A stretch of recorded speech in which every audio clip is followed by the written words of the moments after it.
If you're encountering a GeoCinema error, there was some error connecting to server, please check network connection and retry. You can try the following solutions. Here are step-by-step solution for GeoCinema error. First step, check your internet connection. Ensure that you have a stable and active internet connection. Switch to a different Wi-Fi network or cellular data if possible. Second step, clear the cache and data of GeoCinema app. To do this, long press on GeoCinema app. Tap on info icon. And find storage.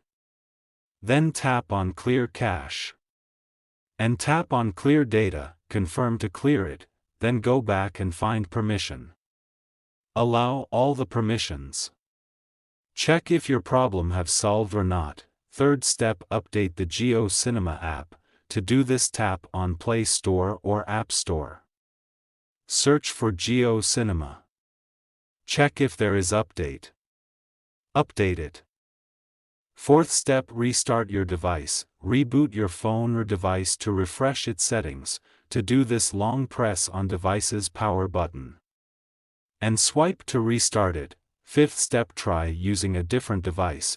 If you are still getting the error, try using a different device to see if that resolves the issue. Sixth step, check for GeoCinema server issues. Sometimes, GeoCinema may experience server problems. You can check the status of GeoCinema servers on websites like Down Detector. If you have tried all of the above and you are still getting the error, you can contact GeoCinema support for assistance. Here are some additional tips to help you avoid GeoCinema errors. Make sure that you are using a supported device. You can check the list of supported devices on the GeoCinema website. Make sure that you are using the latest version of the GeoCinema app. Keep your device's operating system up to date. Avoid using public Wi-Fi networks whenever possible, as they can be less secure and less reliable than private networks. Use a strong and reliable password for your GeoCinema account. By following these tips, you can help to protect your GeoCinema account and avoid common errors. Thank you. Please subscribe to TechSoar.